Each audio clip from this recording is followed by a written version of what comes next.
Assalamualaikum warahmatullahi wabarakatuh. Salam sejahtera bagi kita semua. Perkenalkan, nama saya Amir Panharandi, nomor absen 48 dari kelas Indaralaya. Pada kesempatan kali ini, saya akan memaparkan hasil kajian individu saya mengenai teori biaya produksi dengan menerapkan konsep tersebut pada studi kasus yaitu UMKM Rumah Kopi Nusantara yang beroperasi di Kota Palembang. Pemaparan ini guna memenuhi tugas ujian akhir semester, mata kuliah Teori Ekonomi Mikro.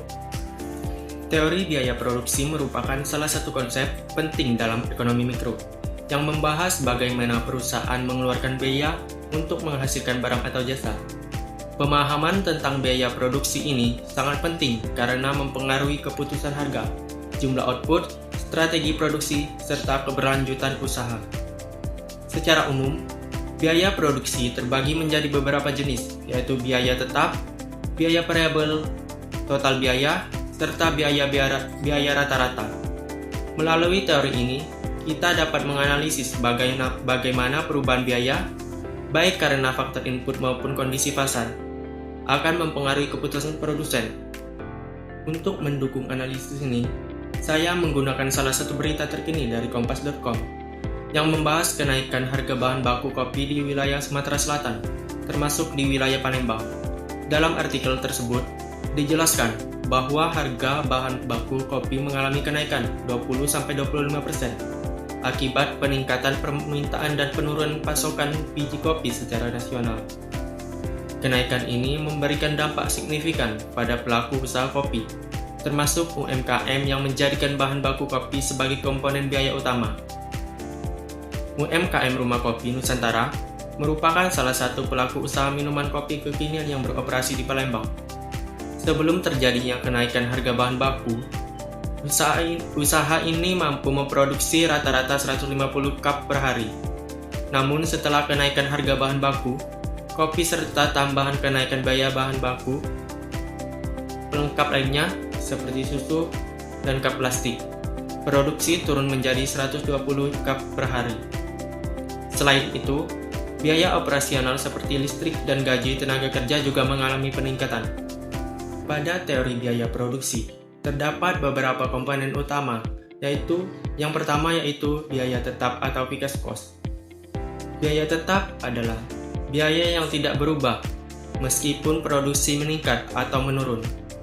Contohnya, pada kasus ini meliputi sewa tempat usaha sebesar 3 juta rupiah, gaji karyawan sebesar 4 juta rupiah, dan biaya penyusutan alat sebesar 1 juta rupiah. Sehingga total biaya tetap per bulan adalah 8 juta rupiah. Yang kedua yaitu biaya variabel atau variable cost. Biaya variabel berubah sesuai dengan jumlah produksi. Pada kasus ini, komponen biaya variabel mencakup seperti bahan baku, kopi, cup plastik, gula cair, susu, dan es batu.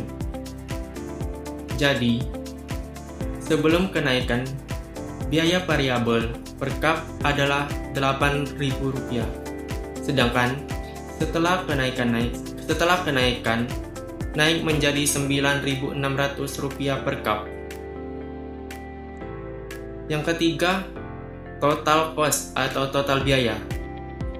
Adapun rumus total biaya yaitu TC sama dengan FC plus PC.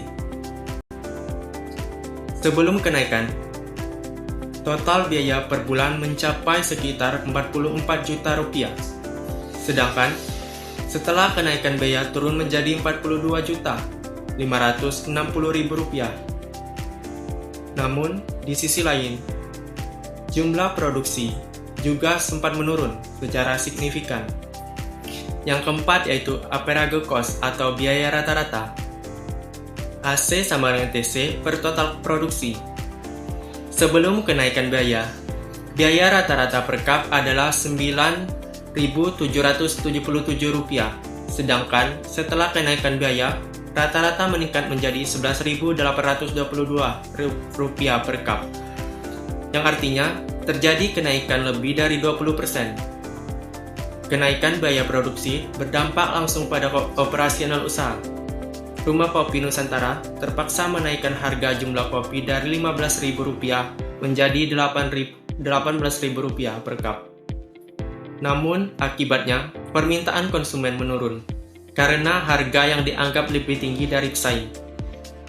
Berdasarkan teori biaya produksi, perubahan biaya variabel mempengaruhi keputusan produsen dalam 3 hal. Yang pertama yaitu penentuan harga jual. Yang kedua, jumlah output atau jumlah produksi. Yang ketiga, strategi efisiensi, biaya dalam jangka panjang. Dalam jangka pendek, usaha masih tetap berjalan.